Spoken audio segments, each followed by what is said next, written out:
bonsoir pour tout le monde qui suit. We are at the 4th annual Haitian Family Day picnic at Eisenhower Park, and we are here for HaitiNetRadio.com, Brickery.com, and Variety Creole. And as always, this is Stephanie, aka Haitian for Life, and I have with me Richie from Zangler. How are you doing today? How are you doing, Steph? She's beautiful. I'm doing okay, not better than you, of course. What's up? Okay, so Zangler so déposé compas. Qui j'en nous que performance là show ante? That's a question I should ask you. Qui j'onte well? Parce que I couldn't see, I didn't have a mirror. Okay. Bon, ouais, que nous sommes déposé compas, c'était bien, il passait bien, mais tout le monde a parlé d'un problème son. Est-ce que vous avez ouais ça seulement? Non, problème son c'est devant.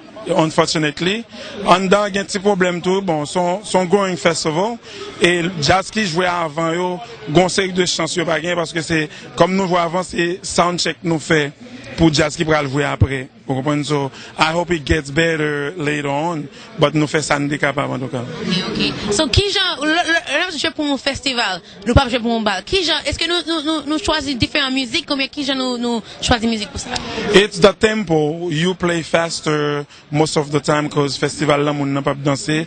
You have to keep the tempo and then you shorten the songs because a 17-minute song in a festival will bore people out, you know. So depuis travail sur deux aspects ça yo and c'est hit musique que moun connaît fait impact dans festival, no question about it. So that's the three main factors. Yeah. So je connais que Zangler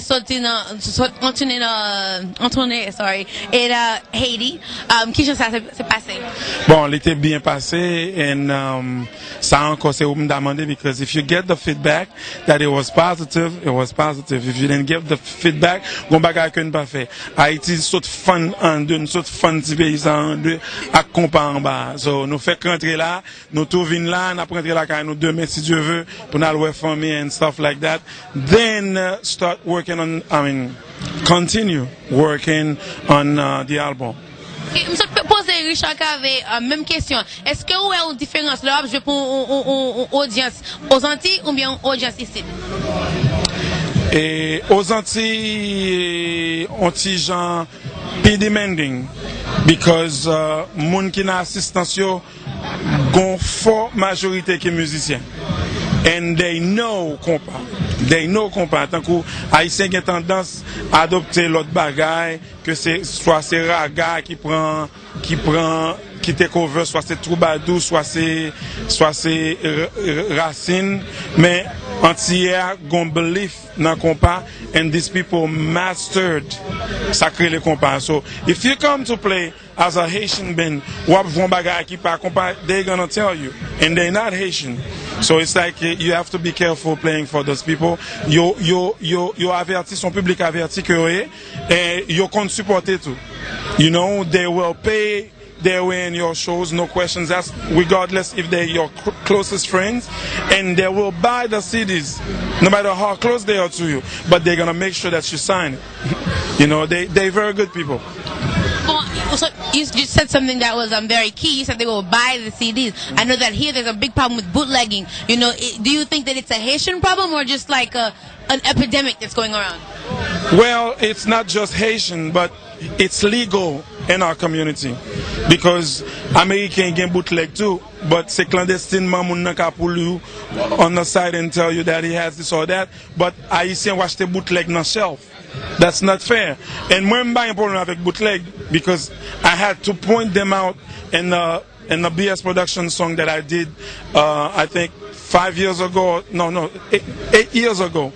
BS production came out, but I realized very soon after that it was not really a problem of bootleggers. C'est moun ki achete bootleg la. You don't have a business if you don't have clients. You know, bootleg pas tap marché si moi même avant pas acheter. So c'est parce que n'acheter. So the real bootleggers c'est moun ki achete la. I don't know if you understand my point. I understand. Yeah. Son problème en général parce que on peut monde qui dit, you know, you dit que gain faux promoteur et puis you know if the promoter didn't have clients he wouldn't do a certain bagay. So you know it's something that's widespread in the HMI Saudi. Well, that's how it is. It's a cancer. Hopefully we find our way out. Parce que nous pas m'pa konn combien temps n'a fait résister bagarre ça. Et gon génération qui soon bral venir là and they will condemn us. Okay, so I don't know if you have any final words for the HaitiNet Radio, Bricouille.com, and Variety Creole audience? I think you're very pretty. That's not a final word. Okay, m'reme nou en pile. Bricouille, I love you. Variety Creole, I love you. And HNR, I love you. Zenglen loves you guys. Keep doing the good job. Keep working hard for Compa because on our side, we're doing the best that we can. Aya. Thank you.